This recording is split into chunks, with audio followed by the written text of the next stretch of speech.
Manuel?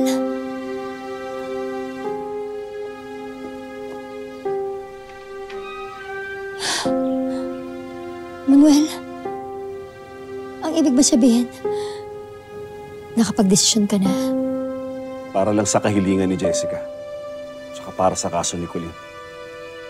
Siguraduhin mo lang babawiin mo yung statement niya. Of course. Consider it done.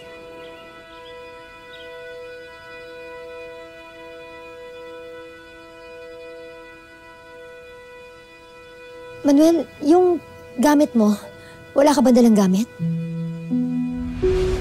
Manuel, ihatid na kita. Oh, wag na, Felma. Nag-book naman ako ng sakay extra para sa mga PWD yun. Tsaka, ayoko na sana na magkaharap kayo ni Hazel eh. Hindi ka pa ba uuwi dito? Hindi pa. Kailan? Pag naayos na yung kaso ni Colleen. Pag binawi na ni Timo yung statement niya laban sa ano. Manuel, I need an assurance. Umuwi ka muna dito. Eh, siguraduhin mo muna na gagawin mo yung napagkasunduan natin. Wala ka bang tiwala sa akin? Wala. Pasensya ka na. Pero ang kondisyon ko, umuwi ka muna dito, Manuel. Take it or leave it.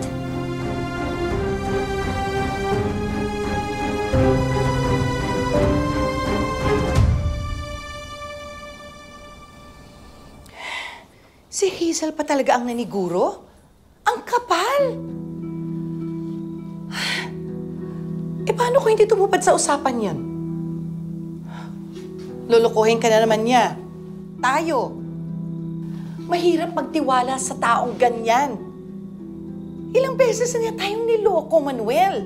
Hindi ko naman nahayaan na ulitin niya yun eh. Kasi pag nangyari yun, hindi mo na siya kailangan saktan. Baka ako mismo mapatay ko na siya. Hindi naman tayo ganito eh. Hindi tayo nag-iisip ng masama sa kapwa. Pero dahil demonyo yung Hazel na yan, nakakalimutan natin maging mabuting tao. Sorry, Pelma. Enough.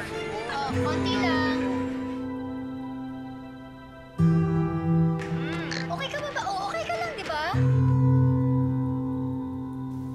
Kasalanan ko naman lahat to eh. Dahil sa isang gabi na lang nagpakahina ako eh. Pero doon lang nagsimula lahat yun. Doon lang. Dahil nagpagago ko. Sinadya ng Hazel na yon na ipasok ang sarili niya sa buhay natin. Inakit ka niya. Pinikot. Oo nga, pero naging marupok pa rin ako eh.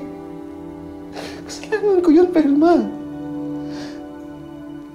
Kailangan ko talagang gawin to para malayo na siya sa inyo.